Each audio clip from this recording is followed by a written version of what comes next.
എല്ലാ വിദ്യാർത്ഥികൾക്കും പുതിരിവീടിലേക്ക് സ്വാഗതം. +1 അലോട്ട്മെൻറ്റ് വിദ്യാർത്ഥികൾ കാത്തിരിക്കുന്ന ഒരു അലോട്ട്മെൻറ്റാണ് ട്രാൻസ്ഫർ അലോട്ട്മെൻറ്റ്. അപ്പോൾ പല വിദ്യാർത്ഥികളും ചോദിക്കുന്നൊരു സംശയമാണ്, ട്രാൻസ്ഫർ അലോട്ട്മെൻറ്റ് എപ്പോഴാണ് വിളിക്കുക?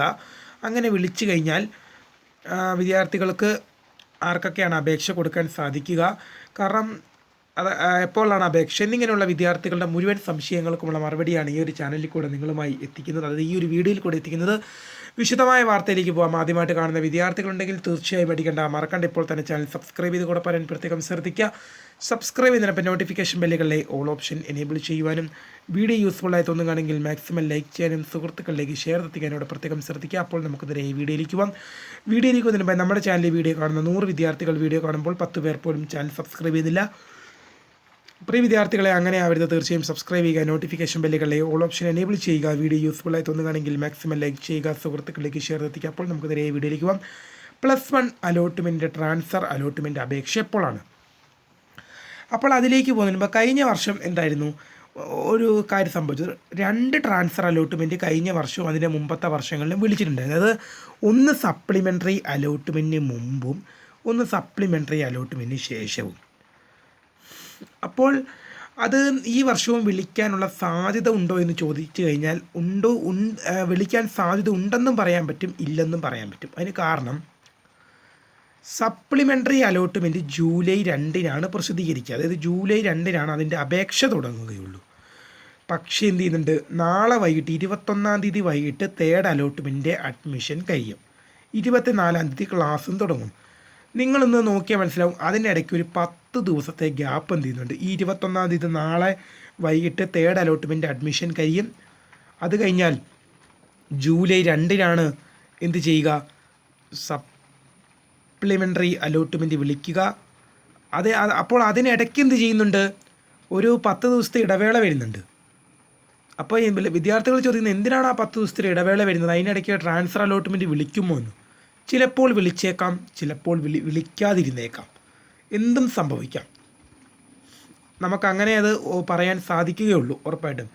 അങ്ങനെ ട്രാൻസ്ഫർ അലോട്ട്മെൻറ്റ് വിളിച്ചു കഴിഞ്ഞാൽ സ്കൂൾ കോഴ്സ് ഡിസ്ട്രിക്റ്റ് മാറാൻ സാധിക്കുമെന്ന് വിദ്യാർത്ഥികൾ ചോദിക്കുന്നുണ്ട്. നിങ്ങൾക്ക് മറ്റ് ജില്ലയിലേക്ക് ഡിസ്ട്രിക്റ്റിലേക്ക് ട്രാൻസ്ഫറിനായി അപേക്ഷ കൊടുക്കാൻ സാധിക്കും. അതായത് ഇപ്പോൾ എൻ്റെ വീഡിയോ കാണുന്ന കൂടുതൽ വിദ്യാർത്ഥികളും ഇഷ്ടമില്ലാത്ത സ്കൂൾ, ഇഷ്ടമില്ലാത്ത കോഴ്സ് നിങ്ങൾക്ക് അലോട്ട്മെൻറ്റ് കിട്ടിയവരായിരിക്കും. അതെനിക്ക് 100% ഉറപ്പുണ്ട്. എൻ്റെ വീഡിയോ കാണുന്ന കൂടുതൽ പേര് ഇഷ്ടമില്ലാത്ത കോഴ്സാണ് കിട്ടിയവർ, ഇഷ്ടമില്ലാത്ത സ്കൂൾ, ഇഷ്ടമില്ലാത്ത കോഴ്സാണ് കിട്ടുന്നത്. കാരണം പല വിദ്യാർത്ഥികളും തന്നെ എനിക്ക് ദൂരെയുള്ള സ്കൂളാണ് കിട്ടിയത്, അത് പോകാൻ പറ്റില്ല, ട്രാൻസ്ഫർ അലോട്ട്മെൻറ്റ് വേണം. ഇനിയിപ്പം ദൂരെയുള്ള സ്കൂൾ കിട്ടി, 3rd അലോട്ട്മെൻറ്റിൽ ദൂരെയുള്ള സ്കൂൾ കിട്ടി, പക്ഷേ എന്ത് ചെയ്തു, അഡ്മിഷൻ എടുക്കാതിരുന്ന സപ്ലിമെൻ്ററിയിൽ അപേക്ഷിക്കാൻ പറ്റുമോ എന്നൊക്കെ ചോദിക്കുന്നുണ്ട്. അപ്പോൾ എൻ്റെ പ്രിയപ്പെട്ട വിദ്യാർത്ഥികളോട് എനിക്ക് പറയാനുള്ളത്, അഡ്മിഷൻ ലഭിച്ചിട്ടുണ്ടെങ്കിൽ എന്തായാലും അഡ്മിഷൻ എടുക്കുക, അല്ലെങ്കിൽ നിങ്ങളുടെ അഡ്മിഷൻ ക്യാൻസൽ ആകുന്നതായിരിക്കും. അഡ്മിഷൻ നിങ്ങൾക്ക് ലഭിച്ചിട്ടുണ്ടെങ്കിൽ എന്തായാലും നിങ്ങൾ 100% എന്ത് ചെയ്യണം, അഡ്മിഷൻ എടുത്തിരിക്കണം.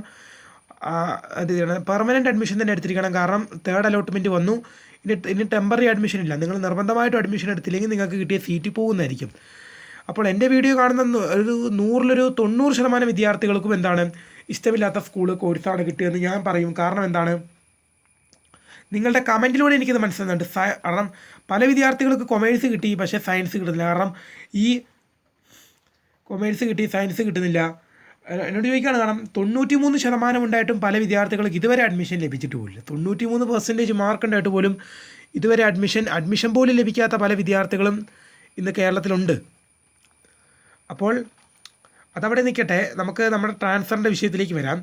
ട്രാൻസ്ഫർ അലോട്ട്മെൻറ്റിൻ്റെ കാര്യം പറയുമ്പോഴും എൻ്റെ കമൻറ്റിൽ വരുന്ന കുറേ ചോദ്യങ്ങളാണ്, എനിക്ക് കൊമേഴ്സിൽ നിന്ന് സയൻസ് വേണം, സയൻസിൽ നിന്ന് കൊമേഴ്സ് വേണം, ഹ്യൂമാനിറ്റീസ് വേണം, ഹ്യൂമാനിറ്റീസിൽ നിന്ന് കൊമേഴ്സിലേക്കോ സയൻസിലേക്കോ പോകണം എന്നിങ്ങനെയുള്ളവരുണ്ട്. ഒരുപാട് പേരാണ് കമൻറ്റ് ചെയ്യുന്നത്. ട്രാൻസ്ഫർ അലോട്ട്മെൻറ്റിന് ഈ ട്രാൻസ്ഫർ അലോട്ട്മെൻറ്റ് മാത്രമാണ് ഇനി നിങ്ങൾക്ക് ആശ്രയിക്കാൻ പറ്റിയ ഏക ഒരു വഴി എന്ന് പറയുന്നത്. നിങ്ങൾക്ക് സ്കൂളും കോഴ്സും ഡിസ്ട്രിക്റ്റും ജില്ലയും മാറാനുള്ള ഏക ഒരു അവസരം എന്ന് പറഞ്ഞാൽ ട്രാൻസ്ഫർ അലോട്ട്മെൻറ്റാണ്, അല്ലാതെ വേറൊരു അവസരം ഇല്ല. അത് നമുക്ക് പറയാൻ സാധിക്കുന്ന കാര്യമാണ്. അതിന് ഉറപ്പിച്ച് ഞാൻ പറയുന്നൊരു കാര്യം എന്ന് പറയുന്നത്, മുഖ്യഘട്ടത്തിലെ അവസാന അലോട്ട്മെൻറ്റാണ് 3rd അലോട്ട്മെൻറ്റ്. ആ 3rd അലോട്ട്മെൻറ്റ് ഇന്നലെ പ്രസിദ്ധീകരിച്ചു. ഇന്നലെയും ഇന്നും നാളെ എൻ്റെ അഡ്മിഷൻ നടക്കുകയാണ്. അപ്പോൾ ഇനി വിദ്യാർത്ഥികൾക്ക് ടെമ്പററി അഡ്മിഷൻ ഇല്ല. നിങ്ങൾക്ക് 10ാമത്തെ ഓപ്ഷനാണ് കിട്ടിയെങ്കിൽ 10ാമത്തെ ഓപ്ഷനാണ് നിങ്ങളുടെ പെർമനൻറ്റ് സ്കൂള്. നിങ്ങൾക്ക് ട്രാൻസ്ഫറിന് മാത്രമേ ഇനി കൊടുക്കാൻ പറ്റുകയുള്ളൂ. അന്നേരം പല വിദ്യാർത്ഥികളും ചോദിക്കുന്ന ചോദ്യമാണ് ട്രാൻസ്ഫർ അലോട്ട്മെൻറ്റ് എപ്പോഴാണ് അപേക്ഷ എന്ന്. ട്രാൻസ്ഫർ അലോട്ട്മെൻറ്റ് ചിലപ്പോൾ സപ്ലിമെൻ്ററി അലോട്ട്മെൻറ്റിന് മുമ്പ് വിളിച്ചേക്കാം, ചിലപ്പോൾ സപ്ലിമെൻ്ററി അലോട്ട്മെൻറ്റിന് ശേഷമാണ് വിളിക്കുക. അപ്പോൾ നിങ്ങൾ ട്രാൻസ്ഫർ അലോട്ട്മെൻറ്റിന് അപേക്ഷ വിളിച്ചു കഴിഞ്ഞാൽ നിങ്ങളുടെ പ്രൊഫൈലിലൂടെ തന്നെയാണ് നിങ്ങൾ എന്ത് ചെയ്യേണ്ടത്, ട്രാൻസ്ഫർ അലോട്ട്മെൻറ്റിനായി അപേക്ഷിക്കേണ്ടത്. HSCAPൻ്റെ വെബ്സൈറ്റിൽ കയറുക, hscap.kerala.gov.in എന്ന വെബ്സൈറ്റിൽ കയറുക. വെബ്സൈറ്റ് എപ്പോഴും നോട്ട് ചെയ്ത് വെച്ചോണം, hscap.kerala.gov.in, hscap.kerala.gov.in. ആ വെബ്സൈറ്റിൽ കയറുക. ശേഷം കാൻഡിഡേറ്റ് ലോഗിൻ SWS എന്ന ലിങ്ക് കാണും, അതിൽ കയറി പ്രൊഫൈൽ ലോഗിൻ ചെയ്യുക. ആപ്ലിക്കേഷൻ ഐ ഡിയും പാസ്വേഡ് നൽകി ലോഗിൻ ചെയ്യുക.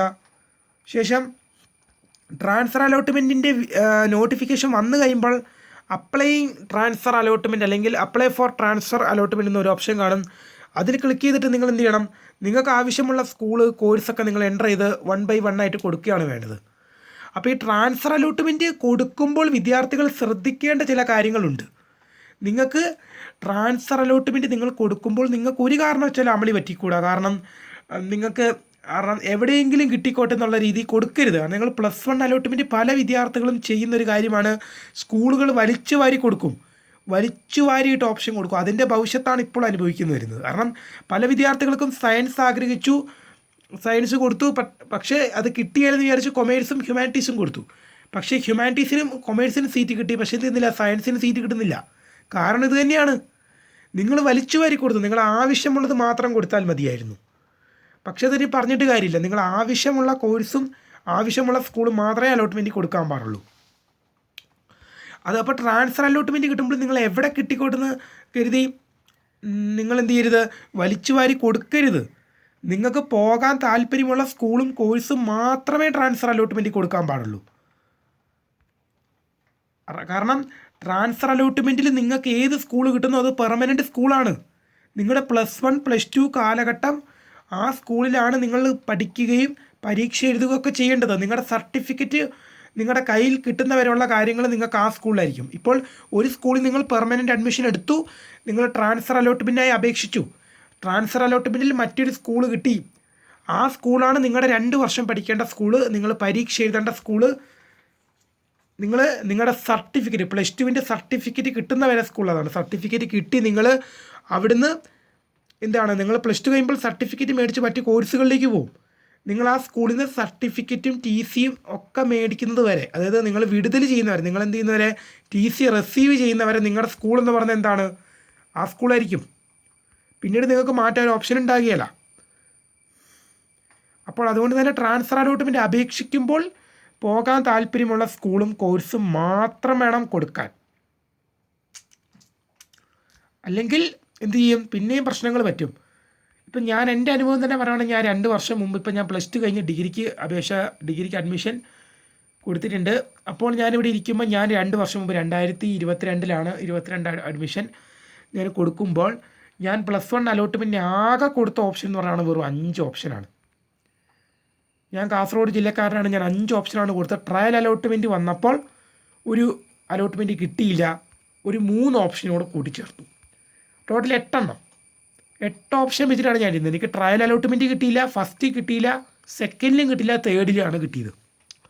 ഞാൻ 8 ഓപ്ഷനേ വെച്ചുള്ളൂ. കാരണം അതിൽ ആ 8 വെച്ചാൽ 7 ഹ്യൂമാനിറ്റീസും 8ാമത്തത് കൊമേഴ്സുമാണ് വെച്ചത്. പക്ഷേ എനിക്ക് ട്രയൽ അലോട്ട്മെൻറ്റ് എവിടെയും കിട്ടിയില്ല, ഫസ്റ്റിലും കിട്ടിയില്ല, സെക്കൻഡ് കിട്ടിയില്ല. തേർഡ് അലോട്ട്മെൻറ്റ് വന്നപ്പോൾ എന്ത് ചെയ്തു, ഞാൻ ആഗ്രഹിച്ച സ്കൂളും കോഴ്സും എനിക്ക് കിട്ടി. ഞാൻ കാസർഗോഡ് ജില്ലക്കാരനാണ്. Thayannur government higher secondary school, Thayannur school first ഓപ്ഷനാണ്. ഹ്യൂമാനിറ്റീസിനാണ് ഞാൻ കൊടുത്തത്, എനിക്കത് തന്നെ കിട്ടുകയും ചെയ്തു. Government higher secondary school Thayannur, എനിക്ക് ഹ്യൂമാനിറ്റീസിന് സീറ്റ് കിട്ടുകയും ചെയ്തു. അങ്ങനെ അലോട്ട്മെൻറ്റ് കൊടുക്കുമ്പോൾ എന്ത് ചെയ്യാൻ പാടുള്ളൂ, ആവശ്യമുള്ള കോഴ്സ് മാത്രമേ കൊടുക്കാൻ പാടുള്ളൂ. ഞാൻ എന്താണ് പ്രോസ്പെക്ടസിൻ്റെ ഒരു വീഡിയോ ചെയ്തിട്ടുണ്ട്. നിങ്ങളുടെ റിസൾട്ട് SLC റിസൾട്ട് വന്നിട്ട് ഒരാഴ്ചക്കകം തന്നെ എന്ത് ചെയ്തു, +1ൻ്റെ പ്രോസ്പെക്ടസ് പ്രസിദ്ധീകരിച്ചിട്ടുണ്ടായിരുന്നു. ആ ടൈമിൽ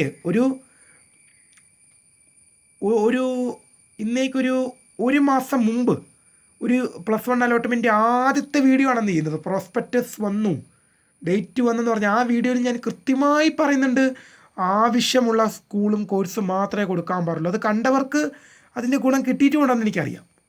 അന്ന് ആ വീഡിയോ കണ്ടിട്ട്, എൻ്റെ വീഡിയോ കണ്ട് അലോട്ട്മെൻറ്റ് കൊടുത്തവർക്ക് തീർച്ചയാണ് അവർക്ക് ഇഷ്ടമുള്ള സ്കൂൾ ഇഷ്ടമുള്ള കോഴ്സ് കിട്ടിയിട്ടുണ്ടാവുള്ളൂ. കാരണം ഞാൻ ആ വീഡിയോക്കകത്ത് കൃത്യമായി പറഞ്ഞിട്ട് വലിച്ചു വാരി കൊടുക്കരുത്. കാരണം ഞാൻ എപ്പോഴും നിങ്ങളോട് പറഞ്ഞാണ്, നിങ്ങൾക്ക് ഒരു സ്കൂളും ഓപ്ഷനും കിട്ടിക്കഴിഞ്ഞാൽ അത് മാറ്റുക എന്നുള്ളത് വളരെ ബുദ്ധിമുട്ടാണ്.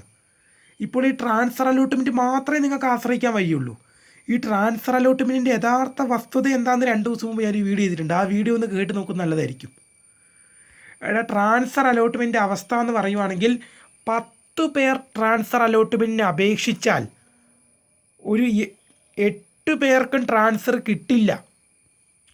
കാരണം സപ്ലിമെൻ്ററി അലോട്ട്മെൻറ്റിന് ശേഷം വിളിക്കുന്ന ട്രാൻസ്ഫറിനാണ് എല്ലാ വിദ്യാർത്ഥികൾക്കും അലോട്ട്മെൻറ്റ് കൊടുക്കാൻ സാധിക്കും. ഇപ്പം ഞാൻ അപേക്ഷിച്ച വർഷം സപ്ലിമെൻ്ററി അലോട്ട്മെൻറ്റിന് മുമ്പ് ഒരു ട്രാൻസ്ഫർ വിളിച്ചു. പക്ഷേ 1ാമത്തെ ഓപ്ഷൻ അലോട്ട്മെൻറ്റ് ലഭിച്ച വിദ്യാർത്ഥികൾക്ക് അതിൽ അപേക്ഷിക്കാൻ സാധിച്ചില്ല. സപ്ലിമെൻ്ററി 2ാമത്തെ ഓപ്ഷൻ അതിന് താഴേക്കുള്ളവർക്കാണ് അപേക്ഷിക്കാൻ സാധിച്ചത്.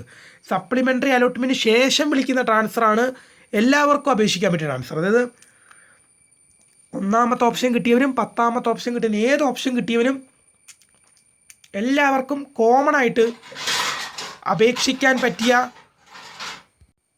ഒരു ട്രാൻസ്ഫർ അലോട്ട്മെൻറ്റ് സപ്ലിമെൻ്ററി അലോട്ട്മെൻറ്റിന് കഴിഞ്ഞിട്ടാണ്. അതായത് എല്ലാവർക്കും കോമൺ ആയിട്ട് 1ാമത്തെ ഓപ്ഷൻ ലഭിച്ചവനും 10ാമത്തെ ഓപ്ഷൻ അലോട്ട്മെൻറ്റായി ലഭിച്ചവനും ഇനി 20ാമത്തെയാണ് കിട്ടുന്നതെങ്കിൽ അത് കിട്ടിയവനും എല്ലാവർക്കും കോമൺ ആയിട്ട് കൊടുക്കാൻ പറ്റുന്ന ട്രാൻസ്ഫർ എപ്പോഴാണ് വിളിക്കുകയുള്ളൂ? സപ്ലിമെൻ്ററിക്ക് ശേഷമേ വിളിക്കുകയുള്ളൂ. സപ്ലിമെൻ്ററി അലോട്ട്മെൻറ്റിന് ശേഷമേ വിളിക്കുകയുള്ളൂ. 100% ഉറപ്പാണ്. ഇപ്പോൾ ഒരു ട്രാൻസ്ഫർ വിളിക്കുമെന്ന് തന്നെ ഉറപ്പില്ല. കാരണം വിളിക്കുമെന്നുള്ളതിന് 100% ഒരു ഉറപ്പുമില്ല. കാരണം അതുമായി ബന്ധപ്പെട്ടുള്ള ഒരു വാർത്തകളും പുറത്തു വരുന്നില്ല. ഒരു മുൻ വർഷങ്ങളിൽ അങ്ങനെ വിളിച്ചിരുന്നു, അതിൻ്റെ ഒരു സാധ്യത മാത്രമാണ് നമ്മൾ എന്ത് ചെയ്യുന്നത് പറഞ്ഞിരിക്കുന്നത്. അപ്പോൾ അങ്ങനെ നോക്കുമ്പോൾ എന്താണ്, ഈ ട്രാൻസ്ഫർ അലോട്ട്മെൻറ്റിൽ നിങ്ങൾക്കിപ്പോൾ കിട്ടിയ സ്കൂളും ഓപ്ഷനും മാറും എന്നുള്ളതിന് ഒരു ഉറപ്പുമില്ല. കാരണം സപ്ലിമെൻ്ററി അലോട്ട്മെൻറ്റിന് ശേഷം വരുന്ന ട്രാൻസ്ഫർ അലോട്ട്മെൻറ്റിന് ഒരു പ്രത്യേകതയുള്ളത്, ഏകദേശം എല്ലാ വേക്കൻസി ഫില്ല് ആയിട്ടുണ്ടാവും. ഒരു സ്കൂളിൽ ചിലപ്പോൾ ഇപ്പോൾ നിങ്ങൾ ഒരു സ്കൂളിൽ അഡ്മിഷന് വിദ്യാർത്ഥി കിട്ടി, ആ വിദ്യാർത്ഥി മറ്റൊരു സ്കൂളിലേക്ക് അപേക്ഷിക്കുമ്പോൾ ചിലപ്പോൾ അവിടെ ഒരു വേക്കൻസി കാണുള്ളൂ. അപ്പോൾ നിങ്ങൾ ചോദിക്കും ആ ഒരു വേക്കൻസി കിട്ടിയല്ലേ എന്ന്. അപ്പോൾ നിങ്ങളൊരു കാര്യം ഓർക്കണം, ആ ഒരു വേക്കൻസിയിലേക്ക് നിങ്ങൾ മാത്രമല്ല അപേക്ഷ വരുന്നത്. ആ ഒരു വേക്കൻസി ഉണ്ടാകും, അതിലേക്ക് പല അപേക്ഷകൾ വരും. ആർക്കാണ് കൊടുക്കേണ്ടത് ആ ഒരു വേക്കൻസി? ഒരു വേക്കൻസി ഉണ്ട്, 10 അപേക്ഷകൾ വന്നു കഴിഞ്ഞാൽ ആർക്ക് കൊടുക്കും? അന്നേരം 9 പേര് പിന്തള്ളപ്പെടും, ബാക്കിയുള്ള ഒരുത്തന് കിട്ടും. 10 പേര് ഒരു വേക്കൻസിയിലേക്ക് 10 പേര് അപേക്ഷിക്കുമ്പോൾ ബാക്കിയുള്ള ഒരുത്തന് കിട്ടും. ബാക്കി 9 പേര് എന്ത് ചെയ്യും? പലയിടത്ത് തന്നെ, ഒരു മാറ്റം ഉണ്ടാകില്ല. അതുകൊണ്ട് ട്രാൻസ്ഫർ അലോട്ട്മെൻറ്റ് നമുക്ക് ഒരിക്കലും വിശ്വസിക്കാൻ പറ്റില്ല. ട്രാൻസ്ഫർ അലോട്ട്മെൻറ്റ് നമുക്ക് ഒരിക്കലും വിശ്വസിക്കാൻ പറ്റുന്ന ഒരു അലോട്ട്മെൻ്റ് അല്ല. ട്രാൻസ്ഫർ അലോട്ട്മെൻറ്റ് എന്ന് പറഞ്ഞാൽ കൊടുക്കാം എന്ന് മാത്രമേ ഉള്ളൂ, കിട്ടൂ എന്നുള്ളതിന് യാതൊരു ഉറപ്പുമില്ല. കാരണം ട്രാൻസ്ഫർ അലോട്ട്മെൻറ്റ് റിസൾട്ട് വരുമ്പോൾ കൂടുതൽ വിദ്യാർത്ഥികൾക്ക് സംഭവിക്കുന്നത് നോ ചേഞ്ച് എന്നാണ്. അതായത് നോ ചേഞ്ച് എന്ന് കാണിക്കുന്നതിന് അർത്ഥം തന്നെയാണ് ഇപ്പോൾ കിട്ടിയിരിക്കുന്നത് തന്നെയാണ് കിട്ടിയത്, യാതൊരു മാറ്റവും സംഭവിച്ചിട്ടില്ല.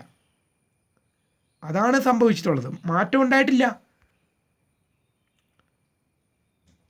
ട്രാൻസ്ഫർ അലോട്ട്മെൻറ്റ് കിട്ടിയാൽ നിങ്ങളുടെ ഭാഗ്യമാണ്. എല്ലാവർക്കും അപേക്ഷിക്കാം, അപേക്ഷിക്കുന്നതിനൊന്നും ഒരു തടസ്സമില്ല, ആർക്ക് വേണമെങ്കിലും അപേക്ഷിക്കാം. പക്ഷേ കിട്ടുന്ന കാര്യം വരുമ്പോഴാണ് അവതാളത്തിലാകുന്നത്. ഏതായാലും അപേക്ഷിച്ച് നോക്കുക. നിങ്ങളുടെ മുഴുവൻ സംശയങ്ങൾക്കുള്ള മറുപടി ഞാൻ ഈ വീഡിയോയിൽ കൂടെ പറഞ്ഞു. എല്ലാ വർഷവും സംഭവിക്കുന്നത് ഇത് തന്നെയാണ്, ട്രാൻസ്ഫർ അലോട്ട്മെൻറ്റ് അവസ്ഥ ഇത് തന്നെയാണ്. അപ്പോൾ ഇനി എന്തെങ്കിലും കാര്യമുണ്ടെങ്കിൽ അതിൻ്റെ നോട്ടിഫിക്കേഷൻ പ്രസിദ്ധീകരിച്ച ശേഷം പറയാം. നിങ്ങൾക്ക് ഡിസ്ട്രിക്റ്റ് മാറി കൊടുക്കാം, നിങ്ങൾക്ക് വേറെ ജില്ലയിലെ സ്കൂളുകൾ ട്രാൻസ്ഫർ അലോട്ട്മെൻറ്റ് കൊടുക്കാം കേട്ടോ, അതിനൊന്നും തടസ്സമൊന്നുമില്ല. അപ്പോൾ ഞാനും എടുത്തു, നിങ്ങളും എടുത്തിട്ടുണ്ടാകും. വീഡിയോ ഇഷ്ടപ്പെട്ടാൽ ലൈക്ക് ചെയ്യുക, ഷെയർ ചെയ്യുക, സബ്സ്ക്രൈബ് ചെയ്യുക. My name is Kariya, the founder of Kariya ഫോട്ടക്, the career guidance. Thank for watching. By.